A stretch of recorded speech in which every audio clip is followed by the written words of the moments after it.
Hey, good afternoon, family. I just want to have this expression, and if you feel the need to do so, you can discuss it amongst yourselves. But this is just something I want to share, I want to put out there. And I'm approaching this topic with love and respect.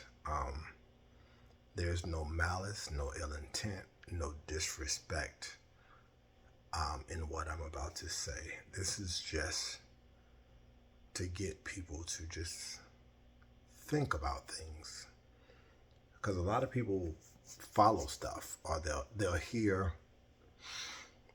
they'll read a headline, or will hear a sound bite and will go off, and they haven't put things into full context. And this isn't anything fresh or new, if you will. This is just something, and let me backtrack a little bit and say, one of the things that the universe has taught, it has been teaching me, is what one of my purposes on this earth is. And one of my purposes is to share, to break down the chains, the mental chains, and to give people the wherewithal to know that what works for one person may not work for everybody. It does not work for everybody. And for people to think for themselves, to be critical thinkers, and to really do what's best for you, and to spend time working on you and knowing you and loving you and making yourself the best example or the best version of you that you can be. So again, I'm approaching this with love and respect. This is for a certain group of Christians. I want to say this, coming from what I was taught in the Christian Bible. God, go with me for a second. God created the heavens and the earth. God created every living being. God is omniscient, omnipresent. He's all powerful, all knowing. It was another one: omniscient, omnipresent. Yeah. Anyway, but y'all know. So, God is all powerful. God knew the people.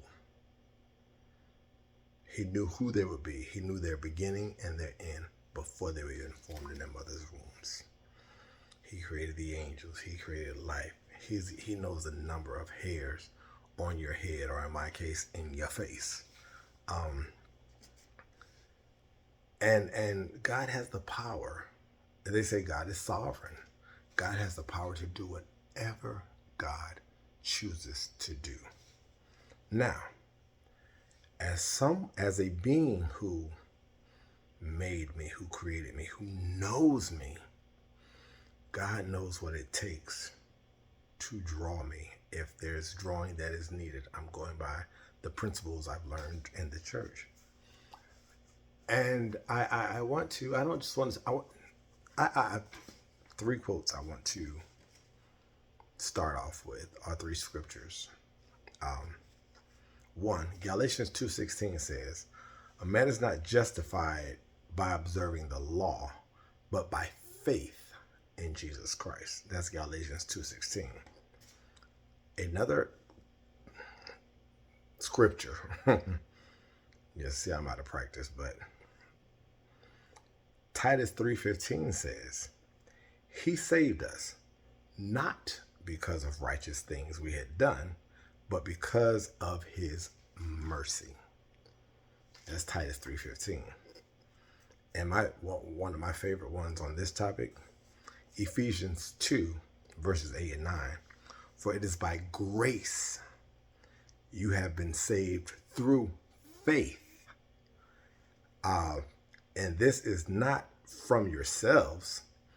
It is the gift of God, not by works, so that no man can boast. Now, with those scriptures from the Bible, because I want to free some folk, there are a lot of folk who say or believe it is their job to win and save souls. Now, let's be clear, based off the three scriptures that I just quoted, nothing you can do besides have faith and believe, and through God's mercy will you be saved, if that's the concept you believe in. So I often hear people saying they need to save souls, they need to win souls. God has all the power. God knows each individual's needs. If he knows the individual hairs on a person's head, he knows what it takes to draw them, if that's the case. I said that to say, I hear a lot of people talking about saving folk and doing this and doing that and doing that. Realistically speaking, if you believe the words in the Bible, you don't have the power. And so there's this exercise in wasting time. And I'll tell you this, there are a lot of folk who can quote scripture, they can memorize it, or they can read it. But if you're trying to draw people to whatever it is, whatever your cause is, the best way to draw them is by example, living a life that says something's different about him, something's different about her. If you were a mute, if you were not allowed to ever open your mouth, if you could not text, if you could not type, would people know who you are based off of your behavior and not based off of what you say? Because people can say anything, but people are drawn to light. They are drawn to what you do. They're drawn to the way you live. So all this work, and this is just my thought. This part is just my thought. All the time people spend concerning themselves with how other people are living their lives and trying to get other people to see this way or that way, or to stop doing this or to start doing that. All that time and energy could be focused on inner knowledge, inner peace, getting to know yourselves and living a life where people are drawn to you. And then you have the whole full table, the reign, you have the mic to say whatever you need to say. But if you're saying this thing, you're saying this thing, you're saying this thing, but you're not living it. And again, there are some people who are good Christians according to what they believe, but you're human and your humanity shows. So you're not a perfect being. So if you focus more on yourselves, it would be a much better use of time, energy, and resources. I learned a long time ago, and again, I didn't start going to church until I was like 7 or 8 years old. But I was a quick study, and I paid attention to everything, and I absorbed so much, and there was so much that did not make sense. But I was a good kid, so I was respectful. So I fell in line, and I did what I was supposed to do, even when my spirit was saying, I didn't have the words. I could not articulate, but my spirit was saying, nope, nope, nope, nope, nope, to this, that. Because again, you read this, you read that, and you look at this, it's like, this doesn't make sense. This is as a child, this is contradicting each other. And then you see these adults saying this and telling you to do this, and they're doing something else. And it's like, is this what Christianity is? And so there's this thing that I, like I said, with all religions, this is the bash Christianity or anything else. Religions are based in your faith and your belief. And so when people have these conversations about what is true and what is this and what is that, it's like, no, if we really think critically about religions, it's what people believe. My life is this way. I believe this. If I do this, this is going to happen. And that is fine if it's working for you. Unfortunately, there are a lot of things that don't work for people, and they think this is just a part of the process, so they allow themselves to be beat down and misguided, and this type of pain happens because I'm da da da. Some things happen because you're in the wrong place at the wrong time trying to do the wrong thing. Again, I can't fit into no size 3 dress because that ain't who I am. A size 3 dress ain't made for me. I am a man and I have a certain amount of girth going on. So that ain't gonna fit. You know what I'm saying? And there's this broadness in religion, but we are so the religion is broad, but in these I guess these sects or whatever you want to call them, there's this way to do it. But there are billions of people on the earth who are so individual, who are so different, and we all have to follow this one way. So everybody's trying to fit into this gate. That's it.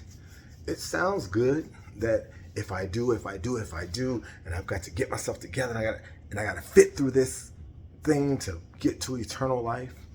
When this same, again, back to Christianity, this same Bible says, it's not by anything you do, it's by what you believe. Your faith and your belief and God's mercy is what gets you where you need to go. So at some point, even the smartest, the kindest, the nicest people get caught up in trying to do something that is not their job, that is not for them to do, and they try to force themselves to be something or do something that's not really designed for them, and they try to force stuff. And then when things happen, they don't quite understand why it's happening. Well, things happen sometimes because it's not that the devil is busy and this other. Sometimes you're doing the wrong thing. You're doing something you should, not that you should be, well, sometimes it's that you shouldn't be doing all the other, but there are times when it's like, this ain't your roller coaster. This ain't your fight. This ain't your lane. But we try so hard because someone else said it, or because we read it, or just, and it's not. I guess my big thing, and again, like I said, with respect, I want people to focus more on inner peace and learning who they are, and giving back if you feel it. There are different people in this universe. Some people give, some people take, some people are kind, but if we just acknowledge, and there's no one broad voila, but teaching people, being fair and honest with people across the board, and giving people resources and allowing them to be their best selves creates better people. Not lying to or cheating or beating people or disrespecting people makes better people. It's easier, I don't know the quote,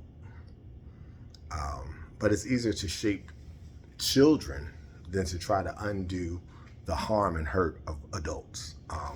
So we teach children and give children the love. We don't just talk to them, but teach people how to be better people as children, and they grow up to be better people, or at least to realize that they can do things differently aside from what they see. Whew. I don't even know if I'm gonna post this video because I feel better just, and this is like therapy. Sometimes you just, whatever you're feeling, you talk to the therapist and get it out. It ain't the therapist's place to fix you. Sometimes it's just getting it out, and sometimes the words, but whatever you're going through, but the path becomes clearer as you're talking. And then the therapists are normally there to kind of challenge you. Well, consider this, consider that, consider. So I'm not sure if I'm gonna post this. I'm gonna sit on this for a while, but I want people to really, really get out of their heads and you know what? Thank you, universe.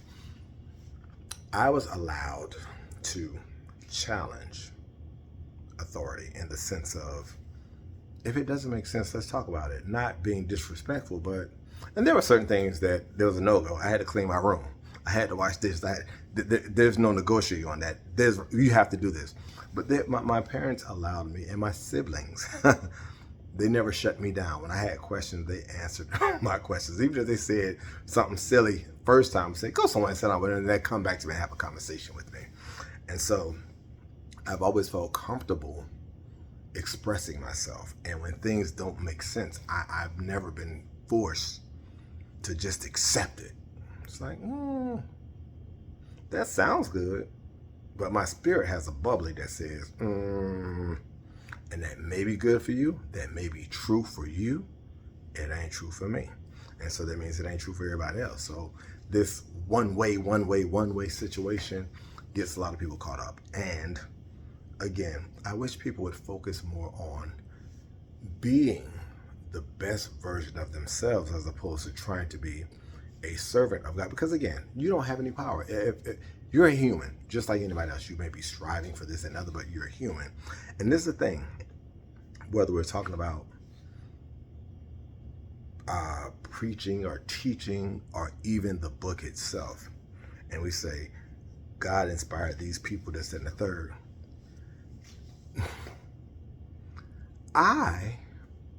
Go with me for a minute.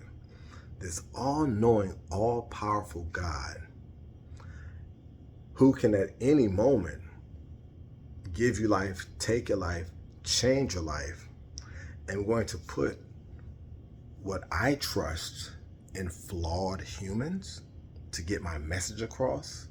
And think about this from a practical standpoint. That thing of elementary school when the teacher tells the first student something, and by the time it gets all the way through to the last student, it's something totally different. And I'll even make it better. There are times when I'm out doing my walk and I'm inspired, something clicks, and I'm like, ooh, I gotta write that down. I gotta talk about it when I get back. By the time I finish my walk, it's been diluted. That's the same thing with these versions of people who are inspired to write. You're inspired. And so when people say, oh, that is exactly what God said. And even with that thing has been turned and twisted and reinvented, if you will. And again, when you know the there have been books that have not been added to the canon. You know what I'm saying? It's like there are books that have been destroyed. And so we're left up to people to decipher and figure out. And if you know the history of who the main version, the main Bible people look at, well, for a while, I don't know what the new versions are. I know the new this, that, and the new international stuff, but King James. And if you look at history of who King James was, you might have a different idea of what you so staunchly believe and support. So, I guess the respectfully speaking, I wish more people, and I don't wish in the sense of, it's kind of like I wish you love and happiness. I wish you peace. I wish you joy. I wish you the freedom to think outside of what does not work for you. So, I don't know if I'm going to post this video or not. I'm going to sit on it for a while, but I wanted to get that out. I wanted to get out for me. And like how universe uses me, I need to be clear about this. When universe places something in my heart, in my spirit, in my mind, whatever, I always feel like it's not just for me. So that's why I share a lot of stuff. And again, it may not be for you, but I feel like, again, the world has been evolving for billions of years, and there's nothing new under the sun. Nothing. Everything has been done in one way, one form or other. There's new technology and things that are happening, but the way people behave, there's nothing new under the sun. And so I feel like this. If I feel this way, if I'm inspired this way, maybe someone else feels this way, but they're too afraid to say it. Maybe they think they're the only ones who feel this way. And so that's a part of my sharing. My sharing is so that people will feel connected and know that you're not wrong. You're not alone. There are a lot of folk following, is the whole bandwagon going this way, but the bandwagon, there's a lot of folk in the group who are wrong, who don't believe what the group is following, but it's in their mind, there's a safety in that crew, even though it's not serving them emotionally, mentally, spiritually. So, I'm going to go back upstairs. But, and like I said, if I'm going to hold on to this video, if it feels like, if I feel led to share it, then I'll share it. If not, I feel free. So, if you get this message, if you see this message, know that I was inspired to share it, and just know that I love you, and I wish you, everybody, peace. I wish you truth. I wish you honesty. And again, we think about all these on another level outside of biblical stuff or religious stuff. These people who are fighting so hard to deny rights and keep people down, this and other. If people were secure in themselves, like really, really secure and at peace with themselves, they would allow people to live and let live. They would take care of the people who really, really need taken care of. They would protect those who need to be protected, and they would let other people live and let them grow and be who they were destined to be. So, that's another thing. No, okay, I'm gonna leave that alone. But yeah, live your best life and allow other people to live their best life, whatever that means for them. So, well, I'm at 20 minutes. Ooh, I might share this video. I'm not sure. But anyway, I love you guys for free. Stop.